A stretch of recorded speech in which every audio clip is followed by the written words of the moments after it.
নমস্কার বন্ধুরা, আবার একটা নতুন রেসিপি নিয়ে হাজির হয়েছি। আজকে উচ্ছের একটা রেসিপি, একদম নির্দ্বিধায় যারা উচ্ছে খেতে পছন্দ করে না, উচ্ছে বা করলা যেটাই বলো না কেন, মানে তেতো জাতীয় খাবার খেতে পছন্দ করে না, তাদেরকে অবশ্যই খাবে। আমি গ্যারেন্টি দিয়ে বলছি, চেয়ে চেয়ে খাবে আর বারবার বানাতে বলবে। তোমরা শুধু না বলে খাইও, মানে উচ্ছের রেসিপি এটা না বলে খাওয়ালেই কিন্তু তারা খেয়ে নেবে এবং বারবার চাইবে, একদম গ্যারেন্টি। কিভাবে কি করেছি অবশ্যই দেখে নিতে হবে, একদম সহজ পদ্ধতি কিন্তু। তাহলে লাইক দিয়ে শুরু করে নেওয়া যাক। উচ্ছেগুলোকে দেখতেই পেলে ভালো করে ধুয়ে একটা কাপড় দিয়ে ভালো করে জলটাকে মুছে নিয়েছি, গায়ে ভালো করে মুছে নেবে। তারপরে আমার ভাঙা কুড়ুনিটা নিয়ে নিয়েছি, যেটাকে আমি এখনও পর্যন্ত পাল্টাইনি আর পাল্টাবো না, যথারীতি ভালো রয়েছে। সেইটা দিয়ে আমরা উচ্ছেটাকে এইভাবে ঘষে নেব, ভালো করে সুন্দর করে ঘষে নেব। ঘষে নিয়ে এটাকে বের করে নেব। আর যেটুকুনি ঘষা যাবে না সেইটুকুনি তোমরা কিন্তু ছোট ছোট করে টুকরো করে কেটে নেবে। যেটুকুনি ছিবড়ে থেকে যাবে সেইগুলো অল্প ছোট ছোট করে কেটে নেবে। আর দানাগুলো অবশ্যই ফেলে নিতে হবে। অবশ্যই ট্রাই করবে, আমি বারবার বলছি, যারা একদম উচ্ছে বা করলা খেতে পছন্দ করে না তাদেরকে কিন্তু অবশ্যই খাইও না বলে। অবশ্য তারা দেখে বুঝতে পারবে না যে এটা উচ্ছে বা করলা দিয়ে তৈরি হয়েছে, তাই তাদেরকে খাওয়ালেই তোমরা বুঝতে পারবে যে এইটা কতটা টেস্টি হয়েছে। মানে একদমই কেউ বুঝতে পারবে না, মানে তেতো ভাবটা থাকবেই না। দেখো, যেই অংশগুলো দানা বের করার পর ভেতরের যে নরম অংশগুলো থাকবে সেইগুলো কিন্তু পুরো পেস্ট হতে, মানে কুড়ুনিতে করা যাবে না, সেইগুলোকে কিন্তু খুব ছোট ছোট করে চাকু দিয়ে কেটে নিতে হবে। ঠিক আছে, কেটে নিয়েছি। দুটো উচ্ছে ব্যবহার করেছি, উচ্ছে বা করলা যেটাই বলো না কেন।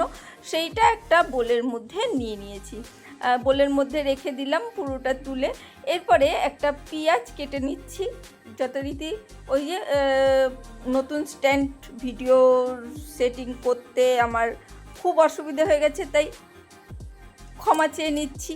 পেঁয়াজটাকে আমি টুকরো করে কেটে নিচ্ছি। এটা চপিং মেশিনে দেবো, সেহেতু একটু বড় কাটলেও অসুবিধে নেই। লঙ্কাটাকেও একটু কেটে ছোট করে নিলাম, মানে আস্ত লঙ্কার চেয়ে একটু কেটে দিলে সুবিধা হবে। মানে আমি এইদিকে কাটবো না, ক্যামেরার দিকে দেখবো, যথারীতি দেখিনি, ক্যামেরাটা আমার এইদিকে হয়ে গেছে। আর 4টে কোয়া রসুন, ছোটো রসুন আমি দিয়ে দিয়েছি। এটাকে আমি ভালো করে চপ করে নিয়েছি। দেখো, ভালো করে চপ করে নিয়েছি। এবারে এরপরে এটাকে চপিং মেশিন থেকে সব পেঁয়াজ, রসুন, কাঁচা লঙ্কা এটা সব দিয়ে এর মধ্যে, মানে উচ্ছে বা করলাটার মধ্যে রেখে দেবো। পেঁয়াজ, কাঁচা লঙ্কা, রসুন যেটা একদম চপ করে নিয়েছি চপিং মেশিনে, ভালো করে চপ করে নিয়েছি। যতটা পারবে মিহি চপ করে নেবে, মানে মেশিন থাকলে কোনো অসুবিধে নেই, একদম খুব ভালো করে চপ করা যায়। আর এইখানে আমি ভিজিয়ে রেখেছি মটর ডাল। দেখো, বেশ 4 থেকে 5 ঘন্টা আমি কিন্তু মটর ডালটাকে ভিজিয়ে রেখেছি। এই ডালটাকে 4 থেকে 5 ঘন্টা কিন্তু ভেজাতেই হবে, না হলে কিন্তু ঠিকঠাক করে ভেজে না। সেটা মিক্সির জারের মধ্যে নিয়ে নিচ্ছি। যতটা পারবে জল ঝরিয়ে নেবে, যতটা জল কম দিয়ে পেস্ট করা যায় ততটাই কিন্তু ভালো। ঠিক আছে, সেই জন্যে আমি জল থেকে মানে তুলে তুলে ছেঁকে ছেঁকে আমি ডালটাকে মিক্সির বাটির মধ্যে দিয়ে দিচ্ছি। একদম দারুণ হয়, অবশ্যই ট্রাই করো। ট্রাই করলে বুঝতে পারবে কতটা টেস্টি হয়। দেখো, আমি ডালটা পুরোটা কিন্তু দিয়ে দিয়েছি মিক্সির জারে, আর এটা পেস্ট করে নিয়েছি। এই ধরনের রেসিপি দেখার জন্য অবশ্যই আমার চ্যানেলটাকে সাবস্ক্রাইব করে রেখো। এই ধরনের নতুন নানা রকম রেসিপি কিন্তু আমি রোজই শেয়ার করে থাকি, সেই জন্যে অবশ্যই সাবস্ক্রাইব করে রাখলে যে যখন যে ভিডিওটাই দিই না কেন তোমরা অবশ্যই দেখে নিতে পারবে এবং শিখে নিতে পারবে তোমাদের সময় মতন করে। আর যারা এখনও পর্যন্ত লাইক দিতে ভুলে গেছো তারা লাইক দিয়ে দিও। দেখো, ডালটা পেস্ট করে আমি বোলের মধ্যে দিয়ে দিয়েছি, দিয়ে ভালো করে উচ্ছের সাথে কিন্তু মেখে নিচ্ছি, উচ্ছে পেঁয়াজ এর সাথে কিন্তু মেখে নিচ্ছি। উচ্ছে থেকেও কিন্তু যতই মুছে নিই না কেন কিছুটা জল কিন্তু এখনও বেরাবে, ঠিক আছে? সেই জন্যে একটু খেয়াল রাখতে হবে, ডালের থেকে কিন্তু জলটা ছেড়ে যাবে, আর পেঁয়াজ দেওয়া রয়েছে সবটাই কিন্তু ছেড়ে যাবে। লবণ দিলেই কিন্তু এটা জল ছাড়বে, সবজি যেহেতু কিচ্ছু করার নেই, জল কিন্তু ছাড়বে। আর এখানে লবণ দিয়ে দিয়েছি স্বাদ অনুসারে, যে যেরকম লবণ খাও সেই টেস্ট অনুযায়ী লবণ দিয়ে দিতে হবে। আর একটু হলুদ গুঁড়ো দিয়েছি জাস্ট কালারের জন্যে, তাই কালারের জন্য একটু হলুদ গুঁড়ো দিয়ে ভালো করে মিশিয়ে নিচ্ছি। হলুদ লঙ্কা দিয়ে ভালো করে হলুদ এবং লবণ দিয়ে ভালো করে কিন্তু মিশিয়ে নিতে হবে, হাতের সাহায্যে ভালো করে মিশিয়ে নিচ্ছি যাতে কোথাও কোনো অংশে না মানে আটকে থাকে।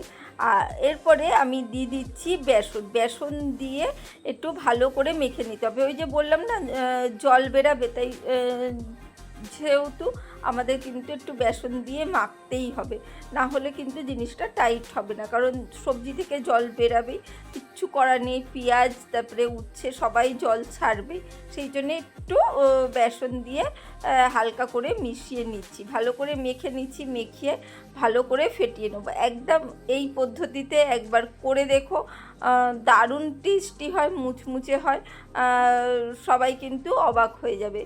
একটু সামান্য পোস্ত দানা আমি একটু দিয়ে দিচ্ছি আরও টেস্টি করার জন্যে, মানে পোস্ত দানাগুলো যখনই একটু ভাজা ভাজা হবে তখন কিন্তু মানে এর সাথে দারুণ লাগবে।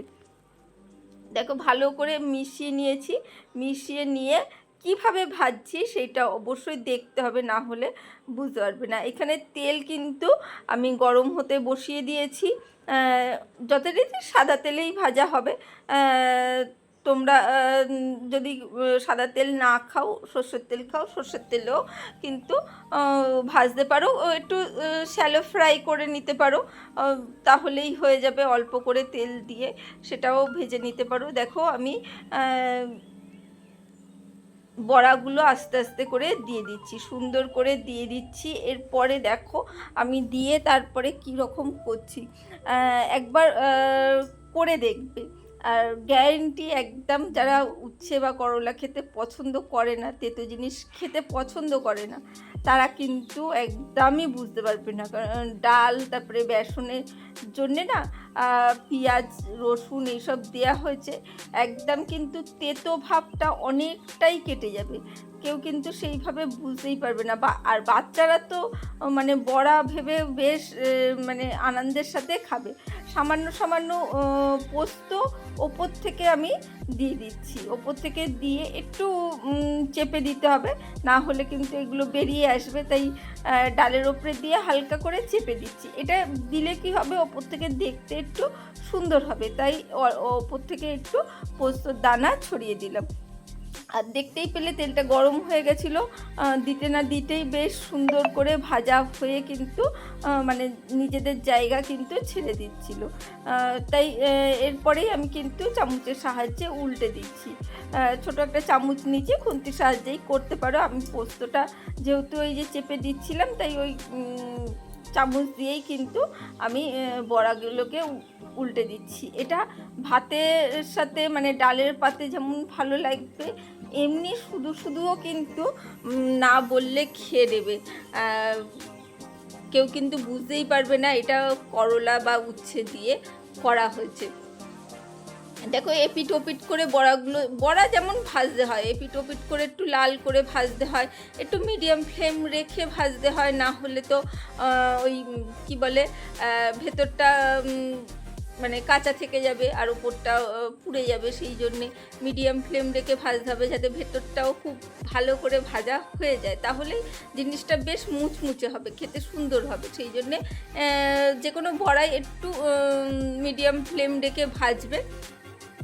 দেখো যেগুলো ভাজা হয়ে গেছে সেইগুলো আমরা তুলে নিচ্ছি ছাঁচের মধ্যে, যেটুকুনি এক্সট্রা তেল থাকবে সেটা বেরিয়ে যাবে, সেই জন্যে মানে ওই ছাঁচের মধ্যেই তুলে রেখে দিচ্ছি। রেখে তারপরে সুন্দরভাবে প্লেটে সার্ভ করব। আর দেখতেই পেলে মানে দেওয়ার পরেই কি সুন্দর কিন্তু সব ভাজা হয়ে যাচ্ছিল, সেই জন্যে একটু খেয়াল করে ভাজবে। দেখো আমার কিন্তু রেডি হয়ে গেছে। কেমন লাগলো উচ্ছের এই রেসিপি? যদি ভালো লাগে লাইক কমেন্ট শেয়ার করে দিও। আর অসংখ্য ভালোবাসা সব বন্ধুদের জানাই এইভাবে পাশে থাকার জন্য। পাশে থেকেও সবসময় আমি আছি। দেখো আমার কিন্তু উচ্ছের বড়া রেডি হয়ে গেছে। এই রকম আইডিয়া পেতে অবশ্যই চ্যানেলটাকে সাবস্ক্রাইব করে দিও, আর প্রচুর প্রচুর শেয়ার করো। অসংখ্য ধন্যবাদ এতক্ষণ ধরে আমার বক বক ও রেসিপিটা দেখার জন্য। টাটা।